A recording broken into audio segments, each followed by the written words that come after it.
staying dry. The weather in Liverpool is absolutely mad today, but we're all smiling, and we're all smiling because hopefully we're going to get a game of football this weekend. Let's talk about that and what's been a bit of a mad week in Liverpool. I've got Jay McKenna, I've got Sean, and I've got Adam Smith, and I'll start with you, Jay. It's been a bit of a mad one, isn't it? You know, with following up from the Chelsea with the game postponed. I've never known us to close a training ground before for 48 hours. Back open today. We've got someone else doing the press conference tomorrow. It's been a turbulence, and there's been a fair bit of fume. Oh, mate, the internet's been great this week, hasn't it? There's, I think I've just seen a tweet where someone has suggested the biggest fix in football in recent times was that we're somehow going to play a game on Sunday but couldn't play the other day. It's almost like they haven't computed the idea that people can get better and that you can find more players to play, that you can give them some time, and that, you know, these things literally only take a couple of days. The reaction's been remarkable, really. In a way, it's almost probably made us all forget Chelsea in the weekend just gone, because we kind of, you know, all but wanting to maybe concentrate on the cup, you know, have a good semi-final, and then obviously it's not happened. The fumes being something else. It'll be really, really interesting to see what team we manage to put out on Sunday, who might be in the dugout. There's every chance that, you know, someone who maybe once managed the five-a-side team is going to get a spot on the bench at some point to assist, because I don't know who the assistant of the assistant of the assistant, who's now the manager, is going to be. But it's been quite a week. And I think it'll be nice to just actually play a game of football. It'll be nice to just see some Liverpool players take to the field and play a game of football, whatever that team might actually look like. Yeah, we'll come on to talk about Shrewsbury a little bit more sort of detail in part two. But Sean, it's been, you know, there's a lot of COVID sort of going around at the moment, obviously, and, you know, Liverpool have been particularly sort of hard hit by it. It surprised me, to be honest, with so much focus on Liverpool, considering so many games have been called off over the Christmas period, to see so much focus put on this League Cup semi-final. But I suppose when you're the biggest club in the world, more people talk about you. Yeah, you do, and you kind of got to let them just crack on, haven't you? The thing that struck me was no one was asked about the public health risk. Like, people who got COVID, like, you don't want them travelling across the country. Like, not ideally. Not going to our nation's capital. Oh. God forbid. So yeah, that was all a bit mad. But I think we're all just looking forward to watching a game of footy, to be honest. I think it would have been difficult to reschedule this one, potentially. I think we just want to get out of the way. I think, as sad as it is, I do love the domestic cups, but I don't think we were always going to prioritise both of them. So I think they just want to get this out the way, see what the kids can do. No idea what the manager situation is, whether you're going to be back for that or not. But I imagine he wouldn't have took a session. I'm not sure on the comeback date. But the manager thing strikes me as well, because obviously the player situation you've got to take into account, like match fitness and training, but surely you can't just lump in any manager. Like, surely your manager's got to be match fit in terms of, like, mentally knowing what to do to, like, manage a team in, like, a domestic competition. So yeah, we'll see. But yeah, I just want to watch a bit of footy, to be honest. Yeah, it's Peter Kravitz. Sorry, I always want to pronounce it like Lenny, but it's not. Peter Kravitz is taking the press conference tomorrow, so we'll find out if he's got the nod for the game. Maybe it depends how well he does in the press conference. Adam, maybe they're going to keep it. You know, it's like a little trial shift. If he does well in the press conference, he can manage the team on Sunday. Sorry, mate, I've not got you. He's got to do all the cliches, hasn't he? Of you know, going through the thing of saying the lads are ready. You know, I've been chatting to them, and they're really pumped for this and all that. If he gets all of the, if you tick all the manager cliche bingo, exactly, then you can. That's what I mean. When the training centre opens, you reckon they're all working on tactics, and he's just got someone like coaching them on all of the sidelines to say. It's a funny old game, Peter. It's a funny old game. Yeah, listen. We can only open to game of two halves. All those sorts of things. That's what I want to hear from him. But past that, what I really want to hear is the likes of Alan Shearer saying that we're disrespecting the competition by playing the kids. Like, that's what I'm really excited about, when we're like, mate, the rest have got the plague. We've got no choice about who we're playing here, have we? That's what I'm pleased with. Did you see the video with that Arsenal fella fuming about it?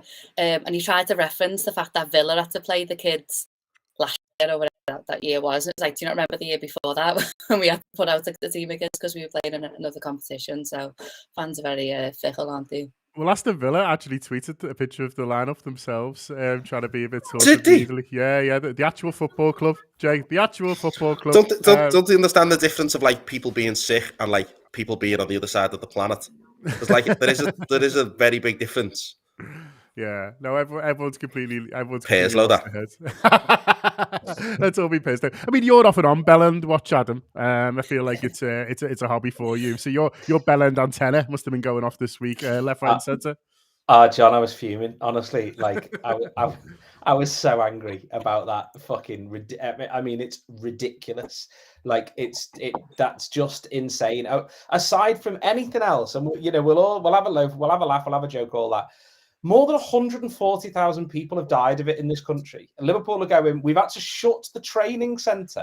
And Aston Villa are going, well, we played the kids. Fuck off. I mean, what? Fuck off. Like, what a load of nonsense that By is. the way, this is after they've had games off. Exactly. Yeah, of course, yeah. For this. Yeah, of course, yeah. It really got my goat. But yeah, you're right, John. I'm often on Knobhead Watch because there's mirrors in the house. So yeah. In terms of other things that have sort of happened this week, obviously the COVID thing's been big in sort of Liverpool. The training ground shut in, back open today. The transfer window is open again, Jay. Liverpool don't look like they're going to be doing too much, although it depends, I guess, sort of what happens. But one interesting one is Phil Coutinho going to Aston Villa, and I don't know where you are with that. It's an interesting one, isn't it? It might be one where we'll see how we feel when he's in the shirt, but there's something quite nice about him and Stevie meeting up again. I bet Gerrard's buzzing. Yeah, he'll be a very, very good signing for them. Gerrard will be made up to have a player like him in the team. Phil Coutinho is going to be the latest Liverpool player or ex-Liverpool player to divide opinion. Everyone will either remember all of the great things and wish he was playing for Liverpool still, or everyone will remember, the Phil Coutinho maybe of the last year or so, last couple of years, and not want him back at Liverpool. But this will be the new dividing line. This is the new Brexit debate at Liverpool now, because it's, should we have Coutinho back or not? And Twitter, I've seen loads of it on Twitter. I don't think I've actually seen any Aston Villa fans debating whether they should sign Philip Coutinho. I've just seen Liverpool fans debating whether they should sign a player that they're not going to sign, which is quite fascinating. But it is nice to see, he's a really, really good footballer. He clearly needs a run of games. It'll be interesting to see how he fits into that Villa side, maybe. Maybe replacing what Grealish used to do for them, which you could imagine he could do. Just a question whether he stays fit. But it looks like Gerrard's trying to get the old Liverpool gang back together, doesn't it? I know, it was funny, Sean. He did a press conference, Gerrard, where they asked him about it. And normally a manager would say, oh, I'm not commenting. He's someone else's player, and we'll wait and see. Keep tight lipped. And Gerrard just banged on about how boss he was, and I loved it. You know what I mean? It's like, let's just not all pretend here. Barcelona don't even want him. So sorry. It was said he was a world class person and footballer. He described him because said he just used to love playing with him. He'd make things happen, and he was. I just really liked this sort of. He was like sod all that manager talk that we were on about before. I'm just going to bang on about how great he is.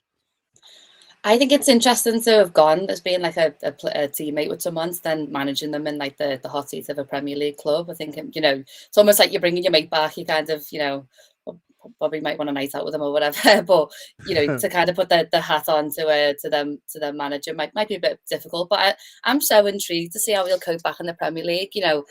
I think the Premier League's a lot more competitive maybe than his first stint when he came round. But I actually think it was quite an obvious move. He'll be the main man as such at Villa. He's going to replace the wow factor of the player they had in Grealish, and him himself. He's looking for playing time ahead of the World Cup. And if you looked on paper, like look at all the cups he's won. It's the Copa America, Champions League, La Liga, Spanish Cup, German League. Like he's glittered with trophies, but then he hasn't actually. When was his last best season? Was it when he was at Liverpool? So it's like on paper it all adds up. But I'm just so intrigued to see how he handles the Premier League, and also how he handles being a main man. Because I wouldn't say he was definitely the main man when he was at Liverpool, but I'd say he was probably the best out of a group of three. Everyone went through him, didn't it? It was, you could see all our play trying to go through Coutinho, which would be sort of similar, you would imagine, at Villa. Yeah, exactly. So I'm really intrigued because he's not gone and done it in these other leagues, and he's coming back to, I'd say, this is definitely the strongest league in the world right now. So I'm intrigued to see how he gets on. But also, I'm made up he's back in the Premier League not really because I want to see him doing well, but I want Salah and every single Liverpool player to look at him as an example of what happens when you leave Liverpool. And with these contract negotiations looming, I want that to be right in front of them. I like that. I thought you were going to say because I just want him to be happy. And, you know what I mean? Nah, none of that. Absolutely not. Pariah him up. Where are you on Coutinho to Villa, Adam? And do you sense that the next time we've not, scored a goal in the first 30 minutes of a game, you'll hear behind you, we should have got a Coutinho back to unlock this defence.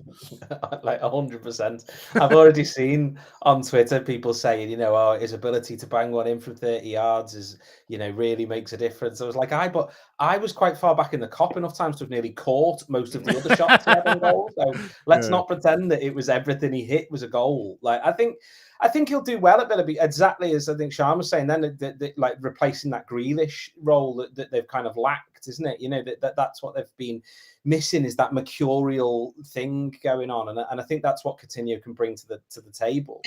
But mercurial generally means something that blows hot and cold, basically, doesn't it, in football in terms? And that's exactly what you're going to get with him. So I won't be rushing to bring him into my fantasy football team, put it that way, but I will keep an eye on him and see how he does once he's played a bit of football, because he's barely played any meaningful football for like 4 years or whatever it is. So he did all right at Bayern, I think. I mean, I didn't watch every week, I'll be honest with you. True. That is fair. I think he had that season, but he did okay. At least played. Yeah, but that's the exception that proves the rule, isn't it? Really, the rest of the time he struggled. He sort of scratched around for a game at Barca, and so I don't think he's going to come in and set the world alight. But I think he'll be a good sign. And I think it's exciting for him. It's exciting for Jared. Really exciting for the Villa fans. Not that I've got any particular desire for them to be happy, but it is. It'll give them something to get excited about. And I think he'll do. I think he'll do well there. I don't think it'll be like, oh my God, why didn't Liverpool re-sign him? There'll still be some blurt saying that, obviously.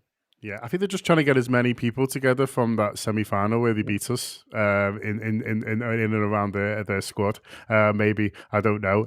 So I'm going to ask you all now, which Liverpool player who left under a cloud that you're most fond of? So it's not who you'd want back, but when you instinctively think of their person, like who do you think the warmest of? So I'll offer you a choice of, say, Torres, Suarez, Coutinho, Owen. Is there any others? I'm not letting you have Alonso. Everyone thinks he's lovely. Who else is there who left that we all got a cop on with? Mascherano. I'll just about let you have if you want. So which one of those? People literally hate him. I know. But I don't want you to pick him. I want you to pick a bit of a madder one. Go on, Jay. Who are you going for? I'd have Torres. Torres is the one where if he walked in the room now, you'd be most pleased to see. Yeah, I love him, and I think he was. I do think he was right to leave, given in the circumstances and at the time and stuff like that. I do think, unlike the Mascherano one, I think there is a bit more truth to be told on the Torres one. That's not out there, or like widely spoken about. And it's gone to Chelsea, but I like him. This is the second thing in this podcast we can blame Perslow for, which is brilliant, isn't it? There's a theme to this. Wait till Phil Coutinho leaves Aston Villa under a cloud and they're blaming Phil Coutinho. But like, mate, there's a pattern here, and it's not the player. It's Torres for me. Okay, which one are you going for, Sean? I mean, throw Perslow in if you want. I'm trying to think what the feud would have caused, what the feud would have come from. And I think it's usually when you go to the kind of the rival in the league, isn't it? Which I think Suarez did he? He just went to Spain. So it's kind of like out of sight, out of mind. But then he acted to go to Barcelona. I know, but then we end up winning. So it's like, I would have been more fuming about that if we didn't end up turning it round. Whereas seeing like Torres in a Chelsea shirt was just horrible. So I'll go for Suarez. It was funny when they just stole our banner though with the Shankly Gates on as well. It was almost worth it just for that. We got that moment and 50 million quid. So which were both meant equally to me, I would say, and the football club. I mean, Daniel Jones has thrown Raheem Sterling in it. Absolutely fair play, Daniel. If you want to go to the mattresses for Raheem, fair play to you. If he's your boy, Adam, who are you going for?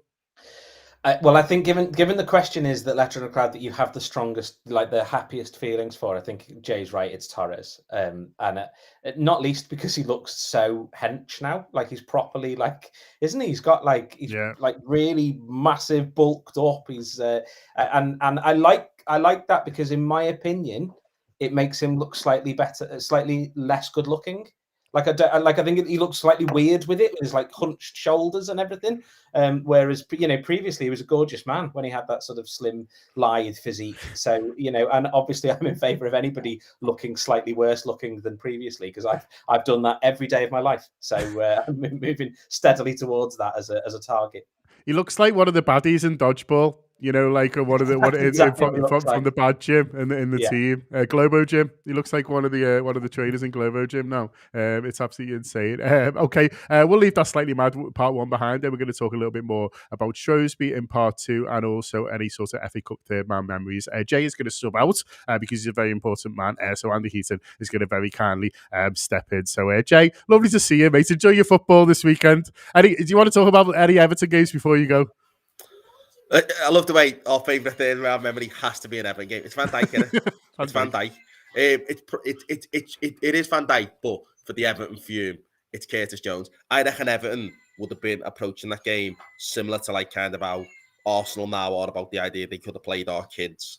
Thinking it's just Curtis Jones, and then he puts it in the top bin. So maybe Curtis Jones will do that against Arsenal and annoy them all in a couple of weeks as well. Maybe. More of that to come in part three. If you're listening live, we'll jump straight onto that. If you listen to the podcast right now, you've got me speaking to Maria Regal this morning about Hillsborough Law. Oh, yeah. You just fucking last Jay there. See you later. Fuck off. That was like stars in your eyes. You needed a bit of smoke. Hey, can't take no prisoners in this game. Oh, I know. You're only as good as your next part. As the saying goes. Right, okay. That was really funny. Cool. All right. Yeah. So we'll do third round memories a little bit first, and then we'll talk about what on earth team. I mean, we guess. I don't know. We don't even know. We'll talk about Sunday. Cool. Right. Okay. We'll just go, shall we? Yep. Okay, we're back. Although if you're listening live, we never left, and we just had some fun and games taking Jay out and bringing Andy in. So now we have got Andy Heaton, we've got Sian Bennett. I realised I just give you one name, like Cher in the first part. I'm so sorry about that, Sian. And Adam Smith. Stay tuned. Sian. And yeah, so we're going to talk a little bit about Shrewsbury, but it's a hard game to analyse, really. The press conferences is tomorrow. We don't know who's available. We certainly can't be doing anything like picking a team, and we don't know much about Shrewsbury either, to be honest with you, although Neil told me before they've won 3 of the last 4. So I want to do a little bit on FA Cup memories. We did a couple of shows on this week, and it's been really good fun around particularly third round memories. And so, is it a tournament you still like, Adam, before we sort of start? Is it a weekend in the season you still like, or has it lost a bit of its shine for you and you're a little bit, I want to crack on with the league? It's definitely lost a bit of shine. I still like it to an extent, but I think the pundits have got my back up. You know, I alluded to this in the first part, but the business of all disrespecting the cup and blah blah blah. And you're like, mate, like they're disrespecting the cup by having, the semi-finals at Wembley. It reminds me a little bit of the old when they put the X Factor in front of a live crowd for the auditions.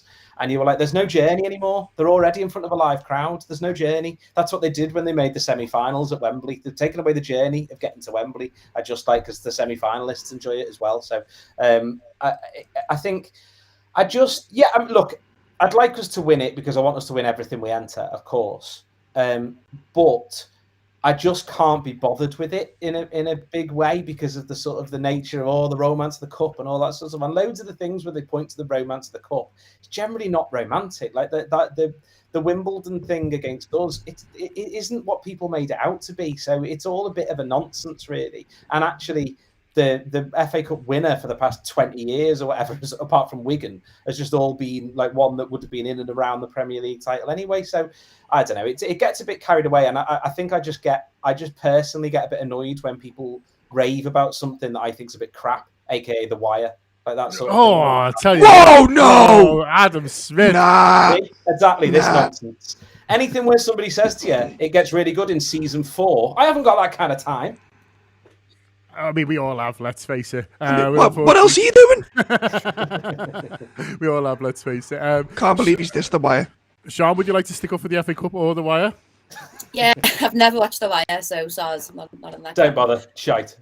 I'm going to stick up for the FA Cup because when I was little, I just always remember, like I was probably about, I don't know, probably like 10 or something when we were in all of the finals in like the 2000s, and I just had the ball. I remember like my mum would always throw an FA Cup party and we run around the house high on sugar.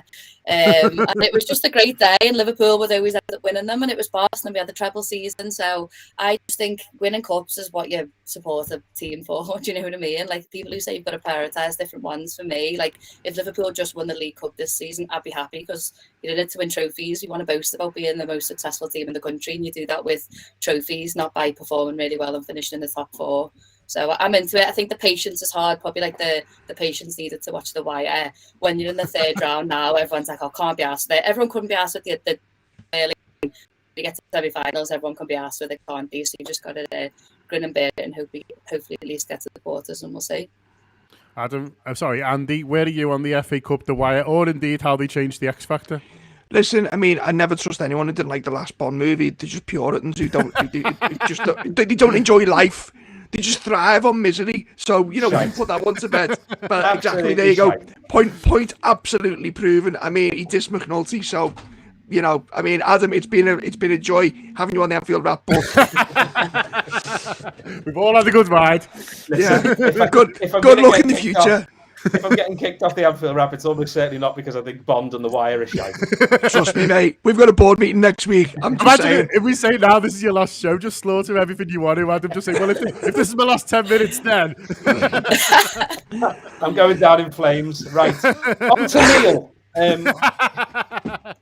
I mean, if you slag him off, you might get Lametta back on. That might actually save you. Sorry, Andy. Go on. You were talking about third round. No, well, it's the 2 Everton games in it. It matters to me when it feels like a big game, and the Shrewsbury one, because of all the controversy, suddenly feels like a game. And if I was talking to my dad about this last night. Funny enough, I reckon the atmosphere will be heavy, because of all the circumstances around the dropouts and the controversy, and, you know, is he going to play the kids? Is he going to do that? And I love an angry Anfield crowd. So, yeah, it matters. Normally, unless it's against Everton, it's just kind of clogging up the Premier League fixture table. And also, let's be honest, I think City's form has kind of moved the importance up a notch, because it looks like they're going to run away with the title. So we'll see. One of my weird, sorry, I wasn't really prepared for this. One of my favourite / controversial memories of the FA Cup third round was Scales' debut, if I'm right, wasn't it? Having Waterlooville, yeah, because it was the day in the Cup where everyone was fuming with each other because of the Hickson Gillett thing. It was like, protest, don't protest. And then they took the lead, which was a bit mad. Twice. You went 1-0 twice. 2-1 up. Yeah. Scales' debut, I think it was as well. Sorry, excuse me again. Yeah, I think it was early Scale. Lucas scored. A bit of a thunderbolt, actually. It was a nice goal. When we signed Lucas as an attacking midfielder. When he was actually Brazilian. And then just cut the locks off and started tackling. But there we are. Any third round memories for you, Adam, from recently, sort of yesteryear? Or, I mean, feel free to just talk about Curtis Jones if you want. I don't remember stuff, like, just generally. Like, I couldn't, right now, going against my head, I'm not sure I could tell you what our last match was. So the chance of me remembering specifically a third cup round is slim to naught. But I think the answer for me, I think, is Van Dijk, for the purely inevitability of it once he came on, the fact that he scored as we were singing Watch Him Score, just all of that around it was just perfect. And Curtis, the Curtis one was like the sort of the real icing on the cake of Everton. Like, I almost think that's why they won at Anfield last season, because there was nothing else we could do. Like, we need to find new ways now to torment them because of what happened with the Curtis one. That would run out of ideas. Like a TV writer who's going, I'm just going to do the same stuff again now. So yeah, I think that they're the two that I could say definitively I really enjoyed. But past that, I just don't remember stuff, John. Fair play. Sean, any memories just at all? Yeah, I can probably only really remember the Jones and the Van Dijk one, but the funny one about the Everton one is, like, they were scrambling for tickets that week, weren't they? Because they were like, this is the best chance we've got of winning it in years. And what ended up happening, I was in the main stand. I had, like, the perfect view of, like, the goal as it went in, like, right on my eye line. And there was a lad in front of me, an Everton fan, who must have bumped in or got on someone else's ticket, and he was horrible. He was like screaming all game, screaming some horrible stuff as well. And then as soon as the goal went in, he just put his hood up and like ran off, which I thought was made it that bit sweeter. Absolutely amazing, absolutely amazing. There's more of this on Tour Player, by the way. People who can remember things. Going all the way back to 1986. To be fair, they had warning as well. I've just thrown that on our friends in the show today. But if you want some more FA Cup turnaround memories, as I say, going all the way back to 86 and Damien Cavana beautifully explaining Norwich City in the snow, then listen to our audio show, subscribe to the Anfield Wrap for those. Just back onto this game, Andy. You mentioned before the atmosphere, and I think it'll be good as well. It reminds me of a little bit of the Leicester game where everyone's like, well, we're here now. Do you know what I mean? And the people who've come, they'll be there because, they obviously want to be there and they'll have come out and will be determined to get behind whatever team it is we put out in this game. And, we don't know what the team's going to be. It's likely to be a mad one, either sort of a mixture of kids and people who are coming back from COVID or all kids or whatever the sort of it ends up being, or there might end up being a few surprises. Who knows? Maybe we'll get Phil Coutinho back for one game only and then let him go to Villa after that. Who knows? Or like when Nat Phillips got off the plane and played, even though he was on loan in Germany, maybe there'll be a sort of surprise that way. But I sort of agree with you that once we get there and the team's also a bit mad, I think everyone will go, do you know what? Let's just get behind these. Yeah, I mean, you mentioned kids on the pitch, the kids in the stand as well. I think it's one of those early games where tickets passed around, and so I think you'll see a lot of, it'll be enthusiastic, if you will. All the team need to do is give a little bit of sugar at the beginning, whether it's a big tackle or, they just start with a bit of intensity. I agree with you. I think they might spring a surprise with the lineup. If they're clear, I think you'll probably see Alisson play, and a couple of the other lads who were out with COVID. Because look, just to maybe get them a bit of sharpness before Thursday, because there's a semi-final on Thursday, so it makes sense for someone like Virgil, for example, who's been out, Firmino as well, to sort of get that game. Oh, absolutely, and you know what? It's a game that they won't want to lose either. I mean, it's one of those things. Momentum in football, even if they played all the kids and they got beat like 3 or 4-0, it still goes down as a loss. Do you know what I mean? Whereas if they go out and win the game, it gives the players minutes and it gives you a little bit of confidence going into, an important couple of weeks. Look, I know they've won 3 and 4, but they haven't had the best season. Shrewsbury and Liverpool should really be putting them to bed, quite easily. And also, if you play a couple of the senior players, it also frees you up further up the pitch to play, give chances to players who might not have made the lineup otherwise. Again, because you've got that security behind you.